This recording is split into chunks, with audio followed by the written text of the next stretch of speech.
La mélodie de la machine à coudre était une berceuse familière dans ma vie.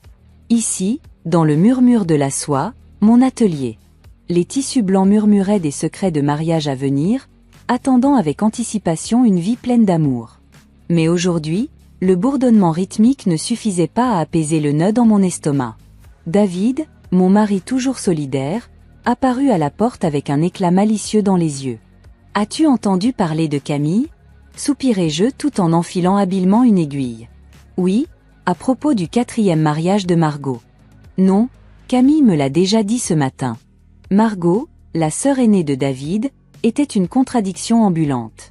Vêtue de la tête aux pieds avec des marques de créateur, elle irradiait un air de supériorité qui pourrait aigrir le lait. Ses mariages, cependant, étaient une autre histoire. 3 allées rapides vers l'hôtel et des sorties encore plus rapides, laissant derrière elle une traînée de maris perplexes. David Ritt. Prépare-toi, mon amour.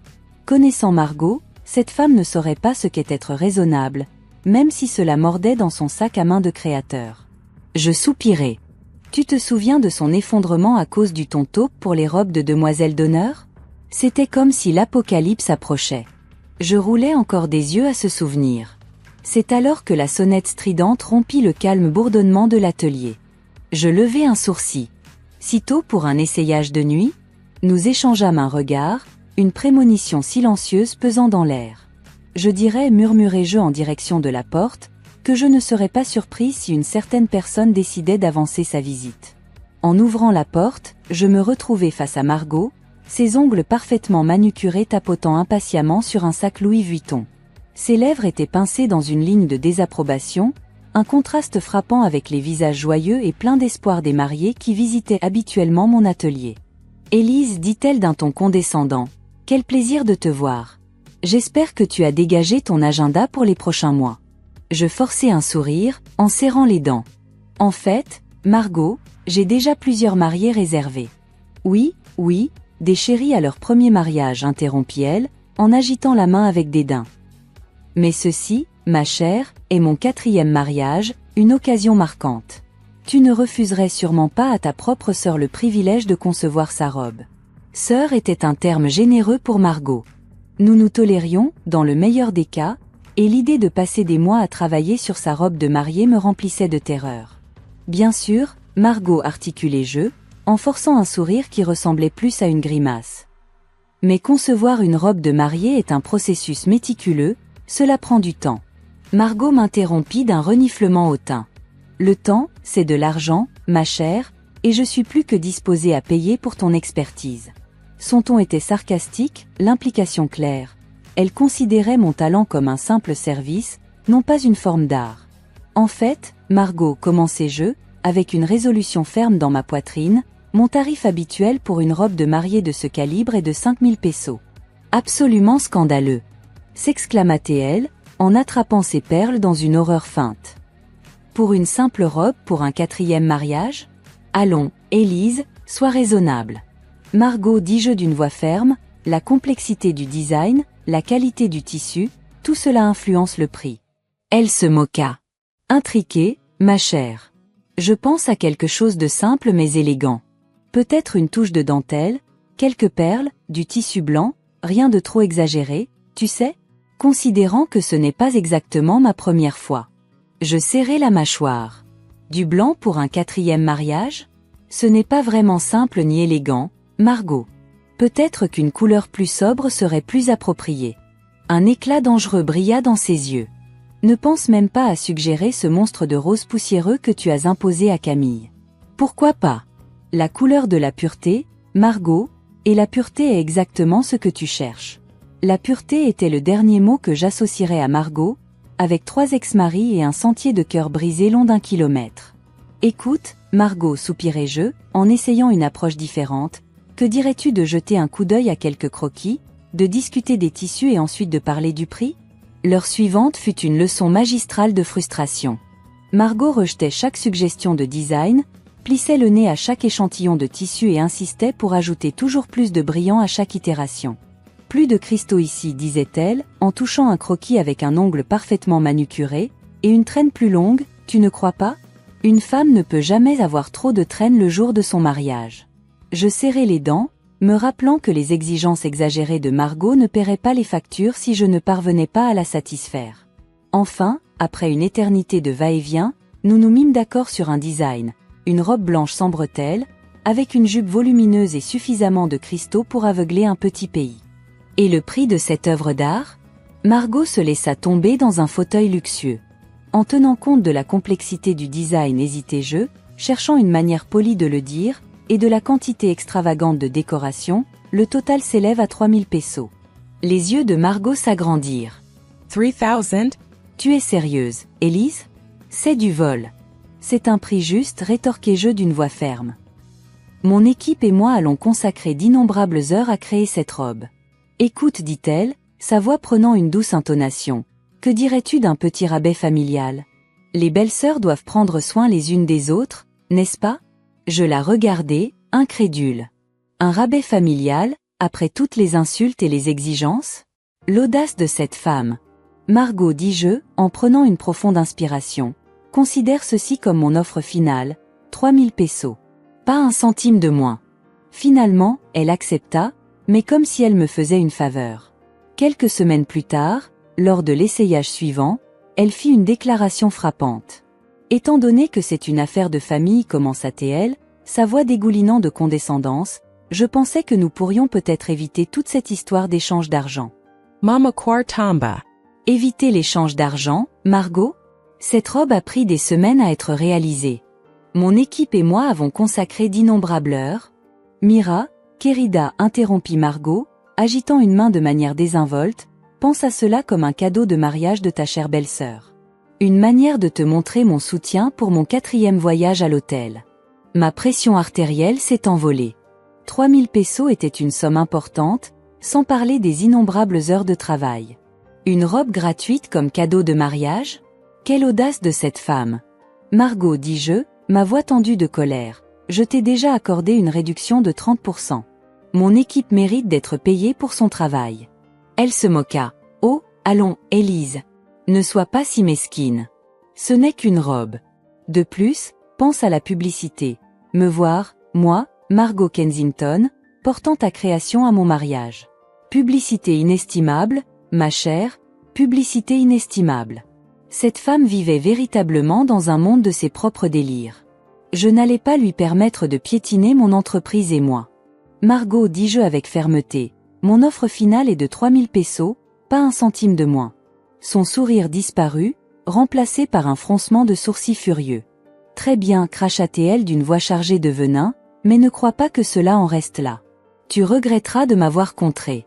Sur ces mots, elle sortit en tempête de l'atelier, me laissant sans voix et furieuse. Ce soir-là, je racontai tout l'épisode à Victor, espérant qu'il serait de mon côté. À mon soulagement, il l'était. Cette femme est folle, dit-il en secouant la tête. 3000 pesos est plus que juste. Tu ne lui dois même pas une seule couture gratuite. Alors que je commençais à me détendre, le téléphone sonna. C'était la mère de Margot, ma belle-mère. Je sentis mon estomac se retourner. Gérer Margot était déjà suffisant, l'idée de devoir apaiser les deux me remplissait de crainte. Élise, commença ma belle-mère d'une voix remplie de préoccupation. J'ai entendu parler du désaccord avec Margot. S'il te plaît, ne pourrais-tu pas faire la robe en tant que cadeau de mariage de notre famille? Mon cœur se serra. Une partie de moi voulait refuser, rester ferme, mais une autre partie, la plus sentimentale, ne supportait pas l'idée de décevoir ma gentille belle-mère. Très bien, soupirai-je, les mots laissant un goût amer dans ma bouche, mais considère cela comme un cadeau de Victor et moi, pas un simple présent. Ma belle-mère poussa un soupir de soulagement. Merci, Élise, dit-elle d'une voix pleine de gratitude. Margot a sa manière de parler, mais je sais qu'elle apprécie ton talent. Cette robe signifiera beaucoup pour elle. Je n'en étais pas si sûre, mais je me mordis la langue. La dernière chose dont j'avais besoin, c'était une autre dispute, surtout avec ma belle-mère. La robe devenait une véritable œuvre d'art. Une démonstration de dentelle blanche et de détails délicats faits à la main. Chaque point était un témoignage silencieux des heures que mon équipe et moi avions consacrées à créer la robe de mariée rêvée de Margot. Cependant, le plaisir de la création était assombri par la tension constante de sa prochaine visite. Une semaine avant le mariage, Camille, l'une de mes meilleures amies et connaissances de Margot, appela. Nous parlâmes du mariage à venir, l'excitation pétillant dans sa voix. Peux-tu croire que le jour approche déjà? S-exclama-t-elle. J'ai même jeté un coup d'œil à la liste des invités l'autre jour. La liste des invités? Mon estomac se retourna, une étincelle d'anxiété s'allumant en moi. Oui, dit Camille, inconsciente de mon inquiétude soudaine. C'est plutôt vaste, tous les mondains et l'élite dont Margot se vantait. Un frisson glacé me parcourut. Et tout le monde est invité? Demandai-je d'une voix tendue. Tout le monde qui compte, bien sûr, répondit Camille avec désinvolture. Puis, remarquant un changement dans mon ton, elle ajouta. Pourquoi, Élise? Il y a un problème? Incapable de contenir la panique montante, je lâchai. Suis-je sur la liste, Camille? Le silence se prolongea à l'autre bout du fil. Élise, je ne vois pas ton nom. Le sang quitta mon visage. Tu ne vois pas mon nom? Répétai-je, incrédule. Un murmure de sympathie envahit la voix de Camille. Attends, laisse-moi vérifier encore. Il y eut un bruissement de papier, suivi d'un autre lourd silence. Non, Élise, admit-elle finalement avec une touche de tristesse dans sa voix, tu n'es définitivement pas sur la liste. Le choc se transforma en colère. Margot, après tout le travail, les interminables révisions et le coût exorbitant, avait l'audace de m'exclure de son mariage. Mes mains se serrèrent en poing. Je raccrochai le téléphone, l'esprit en ébullition. Victor entra dans la pièce à ce moment-là, le front plissé de soucis. Que se passe-t-il, Élise? On direct K2 as view on Phantom. Je racontai toute la conversation avec Camille, ma voix tremblait, mélangeant douleur et colère. Le visage de Victor reflétait ma propre indignation. C'est incroyable, s-exclama-t-elle. Après tout ce que tu as fait pour elle. Nous appelâmes immédiatement Margot. Lorsqu'elle répondit, sa voix était joyeuse et joviale. Élise, ma chère, comment va ma robe? Victor me prit le téléphone des mains. Ne nous sors pas ton ma chère, Margot, dit-il d'une voix froide et dure, nous savons que tu n'as pas invité Élise à ton mariage. Un soupir surpris échappa à Margot. Oh, mon cher, feignit-elle l'innocence, c'est de cela qu'il s'agit? Tu comprends sûrement que c'est un événement très exclusif, uniquement pour la crème de la société, tu vois. Après ces mots, elle raccrocha le téléphone. Victor et moi échangeâmes des regards enflammés pendant qu'il terminait l'appel. L'air crépitait d'indignation. L'audace de Margot m'avait poussé à bout. Je n'allais pas lui permettre de me piétiner, pas après tout le travail acharné et les larmes versées pour sa précieuse robe de mariée. Une étincelle espiègle s'alluma dans mes yeux. Vengeance, un mot délicieux, dansait sur ma langue. Margot voulait de l'exclusivité, je lui donnerais de l'exclusivité. Une surprise le jour de son mariage qu'elle n'oublierait jamais. Le jour de l'essayage final arriva, et Margot entra comme un ouragan de sourires forcés et de lunettes de créateur. Cette fois, cependant, ses exigences habituelles furent remplacées par une impatience nerveuse. Le mariage était dans 2 jours, et la pression la touchait visiblement. « Allez, ma chère, dit-elle en inspectant la robe avec un œil expert. Finissons-en, je n'ai pas toute la journée. » L'essayage final se déroula comme une pièce de théâtre soigneusement orchestrée. Margot, avec sa tête dure et ignorante, se plaignait et exigeait des modifications insignifiantes. Cette fois, cependant, je jouais le rôle de la couturière patiente à la perfection, tout en réprimant un sourire qui menaçait de se dessiner sur mon visage. Il ne reste qu'un petit détail, mentis-je doucement, une fois qu'elle eut enfin épuisé sa liste de défauts imaginaires, une petite décoration à l'arrière qui nécessite un travail manuel délicat. Je le terminerai dans 2 jours. Margot, toujours impatiente, s'irrita du délai. 2 jours? Sérieusement, Élise? Tu ne peux pas le faire maintenant? C'est une pièce très complexe, ma chère, répondis-je, ma voix dégoulinant de fausse sympathie. Crois-moi, il vaut mieux ne pas y toucher avant la dernière minute. De plus, tu veux que ta robe soit absolument impeccable lorsque tu marcheras vers l'autel. Sa vanité surpassa ses soupçons. D'accord, grogna-t-elle en cédant enfin. Assure-toi juste d'arriver tôt le jour du mariage. Je ne veux aucun contretemps de dernière minute. D'un geste triomphant de sa main manucurée, elle quitta la boutique, me laissant seule avec un sourire espiègle sur le visage. L'air crépitait. Je passai à l'action. À l'arrière de la boutique, une boîte, mon arme secrète, m'attendait. Je l'avais préparée à l'avance, son carton robuste était ma toile vierge pour mon chef-d'œuvre de vengeance. Mais j'avais besoin de quelque chose de plus. Fouillant dans mes chutes de tissu, je trouvai un morceau restant. Le polyester le plus bon marché et insipide que j'avais pu trouver, d'une teinte vaguement similaire à l'ivoire de la dentelle de Margot. Avec une précision rapide, je pliai le tissu, créant une silhouette lâche et fluide qui imitait la forme de la robe. Ce ne serait pas une réplique exacte, mais cela faisait partie du plaisir. Cette robe serait une caricature de l'ego gonflé de Margot, un symbole de sa superficialité. Le jour du mariage arriva par une vibrante matinée de printemps, remplie d'une anticipation nerveuse. David et moi nous garâmes discrètement de l'autre côté de la rue, face à la maison de Margot, qui était en pleine effervescence. À travers la fenêtre, nous la vîmes se déplacer frénétiquement, comme un colibri hyperactif, donnant des ordres à une équipe de demoiselles d'honneur et de coiffeurs visiblement dépassés. Prenant une grande respiration, je mis la boîte sur mon épaule, celle que nous appelions maintenant la boîte surprise. Étonnamment, elle était légère, un contraste marqué avec le poids émotionnel qu'elle représentait. David serra ma main, un réconfort silencieux dans son contact chaleureux.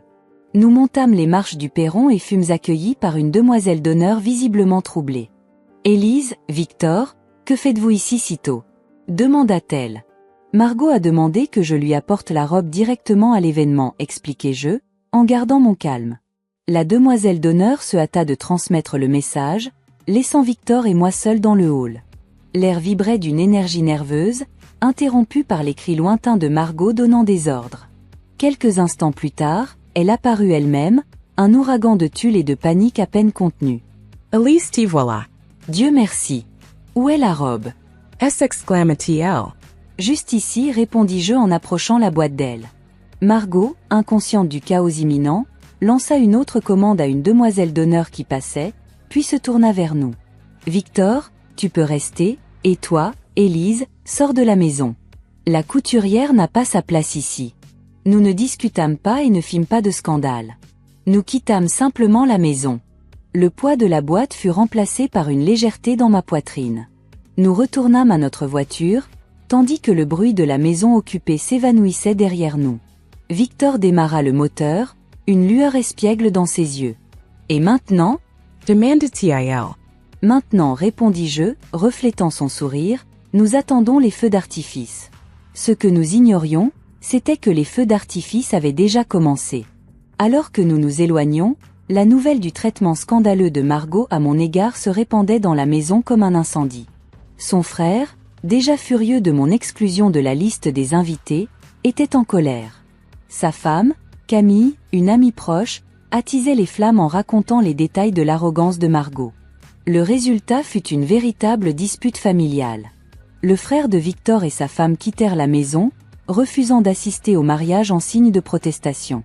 La nouvelle, bien sûr, atteignit Margot au milieu du chaos des préparatifs, mais dans son monde égocentrique, la seule chose qui comptait était la robe.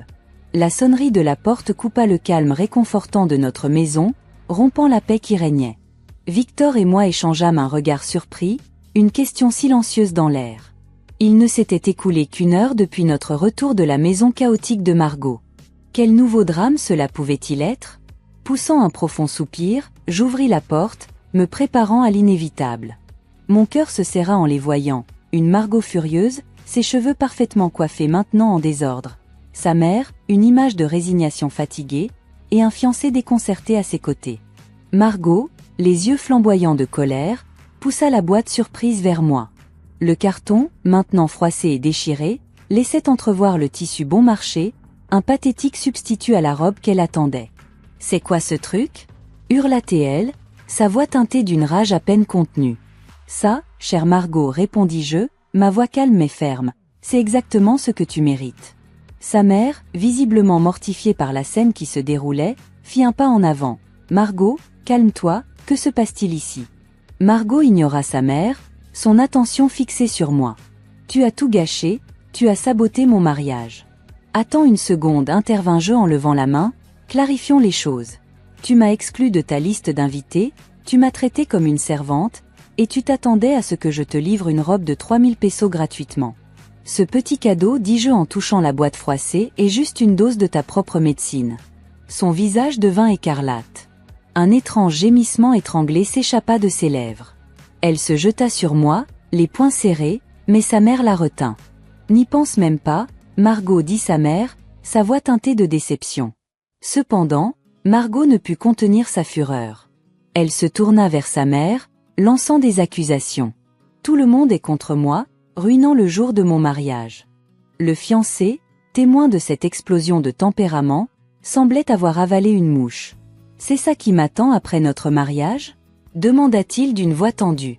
Margot s'arrêta brusquement. Elle le regarda, une étincelle de compréhension traversant son visage. Le fiancé, visiblement dégoûté par toute la scène, poussa un profond soupir. « Ce mariage est annulé », déclara-t-il fermement.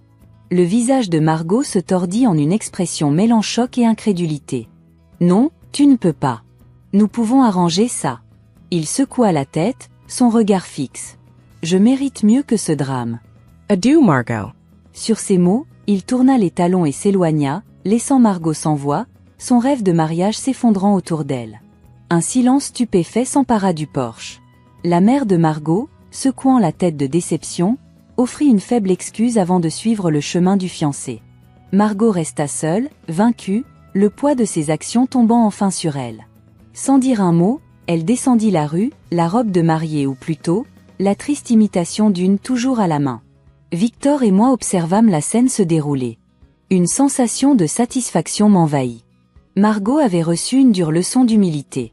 Avec un peu de chance, elle ne l'oublierait pas de sitôt. Parfois, une simple boîte en carton suffit à remettre les choses à leur place. Alors que les derniers rayons du soleil couchant teintaient le ciel de tons ardents, mon téléphone vibra. C'était Camille, sa voix teintée d'un mélange de plaisir et d'incrédulité. « Tu ne vas pas croire ce qui vient d'arriver » s'exclama-t-elle. Margot a complètement craqué avec les organisateurs du mariage. « Craqué ?» répétai-je, me préparant à une autre histoire d'auto-absorption de Margot. Apparemment, elle a refusé de leur payer un centime, puisque le mariage n'a pas eu lieu. Elle a fait tout un scandale, criant et hurlant. Les pauvres organisateurs ont dû appeler la police. Mama Quartamba. Margot, dans sa rage aveugle, avait réussi à transformer un désastre personnel en un spectacle public. L'image d'elle se disputant avec la police était presque comique, si ce n'était un peu triste. « Elle a été arrêtée ?» demandai-je, une curiosité morbide s'éveillant en moi. « Pas exactement » rit Camille, mais elle a écopé d'une amende pour trouble à l'ordre public. Apparemment, elle n'était pas très contente de passer sa nuit de noces au poste de police et elle éclata de rire. « Bien fait » murmura-t-elle. Les jours suivants furent un tourbillon de ragots et de répercussions. Je me rapprochai du fiancé de Margot, lui présentant mes sincères excuses pour la façon dont les choses s'étaient terminées. À ma grande surprise, il fut aimable. « Honnêtement, Élise, dit-il d'une voix chaleureuse, je te dois des remerciements. Voir les véritables couleurs de Margot m'a sauvé d'une vie de misère. » La mère de Margot me contacta également. Après avoir expliqué la situation en détail, je vis une lueur de compréhension dans ses yeux. Le calvaire l'avait visiblement affectée, et un silence pesant régnait entre nous avant qu'elle ne parle. « Je m'excuse pour le comportement de Margot, Élise, dit-elle d'une voix tendue. J'aurais dû faire plus pour la contenir. Ce n'était pas de ta faute, répondis-je doucement. Quant à Margot, elle devint une paria sociale, humiliée et ostracisée. Elle quitta la ville, incapable de supporter le poids de ses propres actions. David et moi, en revanche, profitâmes de la paix nouvellement trouvée. L'expérience nous avait rapprochés, une victoire partagée contre l'arrogance et le sens du droit. La paix nouvellement découverte que Victor et moi avions commencé à savourer semblait s'être enfin installée. Avec Margot hors de scène et toute la tempête de drame apparemment éteinte, l'air dans notre maison était plus léger. Cependant, l'histoire n'était pas encore tout à fait terminée, quelque chose que nous allions découvrir dans les jours à venir. Tout a commencé un après-midi tranquille. Alors que nous préparions le dîner, le téléphone a sonné. C'était Camille. Son ton, cette fois, n'était pas l'habituel, chargé de commérage ou de divertissement. « Élise, je suis désolée de t'appeler à cette heure, mais je pense qu'il y a quelque chose que tu dois savoir » a dit Camille, d'une voix plus sérieuse que d'habitude. C'est à propos de Margot. Un frisson m'a parcouru le dos. Même si je pensais que tout cela était derrière moi, la mention du nom de Margot a ramené des souvenirs de ce jour où tout s'était effondré. « Qu'est-ce qui se passe maintenant, Camille ?» demandai-je, essayant de paraître plus calme que je ne me sentais. Margot est de retour, répondit-elle prudemment. Apparemment, elle n'a pas trouvé la paix après tout ce qui s'est passé. J'ai parlé à sa mère, et elle m'a dit que Margot cherche à réparer les choses, mais pas de la manière que tu penses. Le ton de Camille m'a mise mal à l'aise. Victor, qui écoutait la conversation depuis la cuisine, s'est rapproché avec un air interrogateur. Réparer les choses ? Demandai-je en levant un sourcil. Que veux-tu dire par là ? Que mijote encore Margot ? Je ne sais pas exactement, mais sa mère a mentionné que Margot enquêtait sur ton entreprise, ton atelier, tes finances, et elle ne fait pas ça seule. Il semble qu'elle ait engagé quelqu'un. Mon cœur s'est mis à battre plus vite. Je n'en croyais pas mes oreilles. Engager quelqu'un ? Pourquoi faire ? Je ne suis pas sûre, répondit Camille, mais ce que je sais, c'est qu'elle prévoit quelque chose qui pourrait nuire à ta réputation. Élise, je sais que cela semble étrange, mais la mère de Margot a parlé de quelque chose à propos d'un avocat et de fausses accusations. Victor a froncé les sourcils en entendant le mot avocat. C'est incroyable, Élise. Cette femme a complètement perdu la tête, dit-il, d'une voix ferme et protectrice. Nous ne pouvons pas laisser cela continuer. Pas après tout ce que nous avons traversé.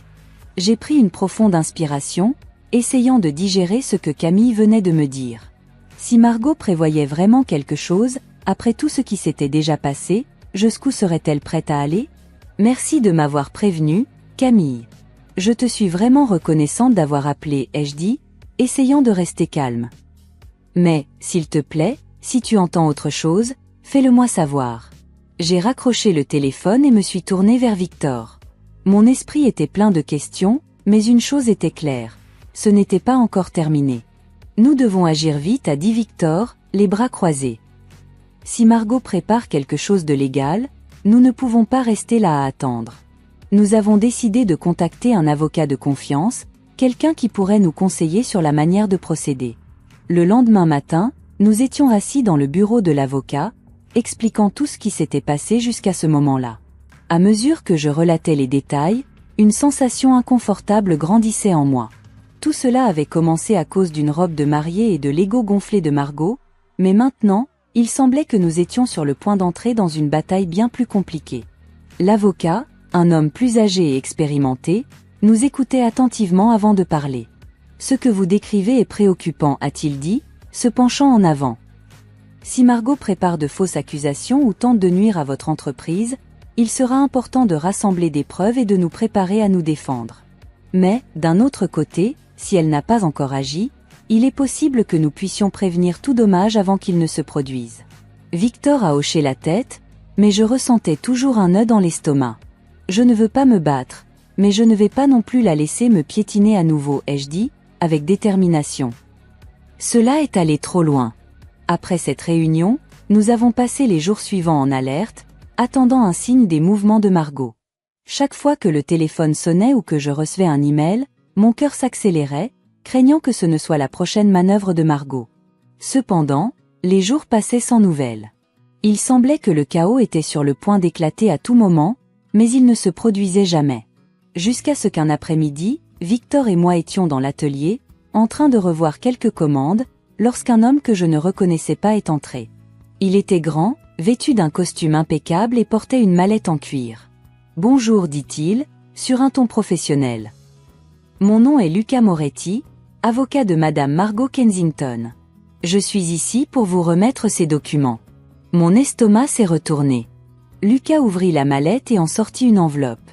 Je n'arrivais pas à croire que cela se produisait vraiment. « Ma cliente a décidé de prendre des mesures légales contre vous, a continué Luca, d'un ton froid. Voici les accusations détaillées.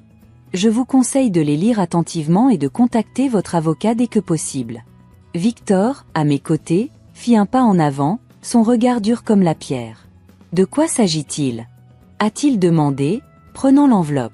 « Je ne peux pas discuter des détails, répondit Luca, mais ma cliente pense qu'elle a un dossier solide. Je vous souhaite bonne chance. » Sur ces mots, il se retourna et sortit par la porte, nous laissant avec l'enveloppe dans les mains et une sensation d'effroi dans la poitrine. Nous nous sommes assis dans le petit bureau de l'atelier et avons ouvert l'enveloppe. Les accusations que nous avons trouvées à l'intérieur étaient ridicules. Margot affirmait que j'avais délibérément endommagé sa robe, causé un stress émotionnel, incroyablement, que j'avais facturé des prix gonflés pour obtenir des bénéfices indus. Mon esprit tournait. Comment pouvait-elle inventer quelque chose d'aussi absurde? C'est un non-sens complet, murmurai-je, incrédule. Rien de tout cela n'est vrai.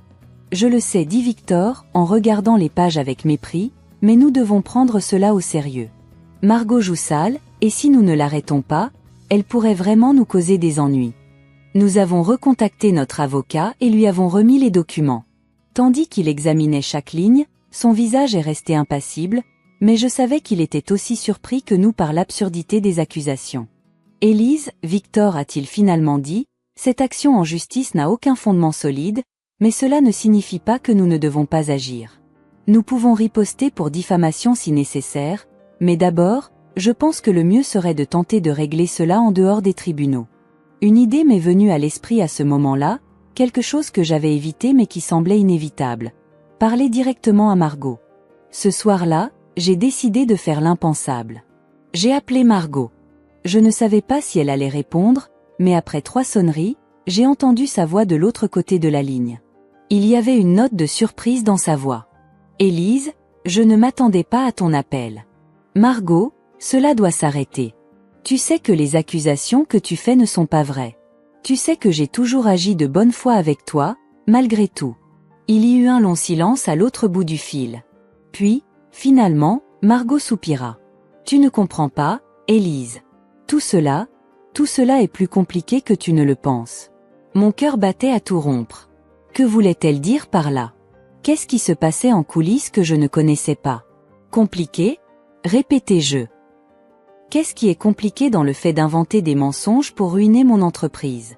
Ce ne sont pas des mensonges, répondit-elle, sur la défensive, mais ce ne sont pas non plus ce qu'ils semblent être. Il y a autre chose en jeu ici, Élise. Et cela n'a rien à voir avec toi. Sa réponse m'a laissé perplexe. De quoi parles-tu, Margot? Ce qu'elle dit ensuite me glaça le sang. Passons maintenant à la conclusion de cette histoire pleine de rebondissements et d'enseignements importants. Lorsque nous regardons tout ce qui s'est passé, des intrigues familiales à la vengeance planifiée, il est impossible de ne pas s'arrêter pour réfléchir à la façon dont nos actions peuvent influencer la vie des personnes qui nous entourent. Margot, guidée par l'orgueil et la vanité, a fini par s'enfoncer dans son propre comportement destructeur, et cette histoire nous enseigne quelque chose de très précieux. Lorsque nous nous laissons emporter par l'ego, les conséquences peuvent être dévastatrices, non seulement pour nous, mais aussi pour ceux qui nous entourent. Combien de fois, dans la vie, agissons-nous de manière impulsive, pensant uniquement à nous-mêmes, sans mesurer les conséquences? Margot croyait que le monde tournait autour d'elle, qu'elle pouvait manipuler et contrôler tout le monde, mais la vérité est qu'à la fin, elle était la grande perdante. Cela nous mène à une leçon importante. L'orgueil, lorsqu'il est alimenté, peut nous aveugler au point de perdre tout ce que nous valorisons le plus. Maintenant, réfléchissons ensemble. Et si Margot avait agi avec humilité, si elle avait demandé pardon et cherché à résoudre les problèmes de manière respectueuse, combien de ces situations auraient pu être évitées? Au lieu de cela, elle a choisi le chemin de l'arrogance et de la vengeance, et elle a récolté ce qu'elle a semé. Cela nous amène à réfléchir à nos propres vies. À un moment donné, nous sommes-nous comportés comme Margot? Nourrissons-nous des rancunes, de l'orgueil ou de l'égoïsme qui pourraient nous nuire à long terme? L'une des grandes leçons que cette histoire peut nous enseigner est le pouvoir du pardon et de l'humilité. Parfois, tout ce que nous devons faire, c'est nous arrêter, respirer et réfléchir avant d'agir. Reconnaître nos erreurs, demander pardon et faire la paix avec ceux qui nous entourent est un chemin bien plus sain et gratifiant que la vengeance ou l'orgueil. Souvent, l'acte de pardonner ou d'être humble est perçu comme une faiblesse, mais en réalité, c'est tout le contraire. C'est un signe de force et de maturité. De plus, nous apprenons aussi que nous devons être responsables de nos attitudes et de leur impact sur les autres. En cherchant à se venger, Margot n'a pas seulement détruit son propre bonheur, mais elle a aussi blessé les personnes qui se souciaient le plus d'elle. Nos décisions ont un impact, et il est important de réfléchir aux conséquences avant d'agir de manière impulsive. Maintenant, j'aimerais entendre votre opinion. Qu'avez-vous pensé de cette histoire? Avez-vous déjà vécu une situation qui vous rappelle les actions de Margot? Croyez-vous que pardonner est toujours la meilleure voie, même lorsque nous nous sentons lésés? Laissez vos commentaires ci-dessous, car je suis vraiment curieux de savoir comment vous voyez ces situations. Le dialogue avec vous, qui suivez la chaîne Histoire de la vie, rend notre contenu encore plus enrichissant. Alors, si vous avez aimé cette vidéo, n'oubliez pas de laisser un like, de vous abonner à la chaîne et d'activer la cloche pour ne manquer aucune des prochaines histoires. Maintenant, je veux partager un message qui va au-delà de cette histoire et qui peut profondément transformer nos vies. Vous savez, tout comme Margot, nous nous laissons souvent emporter par l'orgueil, l'égoïsme, et nous finissons par nous éloigner des autres et même de Dieu. La bonne nouvelle, c'est qu'il existe un chemin de retour, un chemin de réconciliation, et il nous a été donné à travers le plus grand acte d'amour de l'histoire, le sacrifice de Jésus-Christ pour nous. Dans Jean 3h16, il est écrit « Car Dieu a tant aimé le monde qu'il a donné son Fils unique, afin que quiconque croit en lui ne périsse pas, mais ait la vie éternelle. » Ce verset nous rappelle l'immense amour que Dieu a pour chacun de nous. Il nous aime tellement qu'il a envoyé son propre Fils, Jésus, mourir pour nos péchés, afin que nous puissions être pardonnés et avoir une nouvelle vie. C'est la plus grande démonstration d'amour qui ait jamais existé. Dieu nous aime d'un amour inconditionnel, et son désir est que nous acceptions tous ce cadeau merveilleux qu'est le salut. Peut-être que, tout comme Margot, vous vous êtes égaré à un moment donné, que vous avez pris de mauvaises décisions ou que vous vivez un moment d'orgueil et d'égoïsme.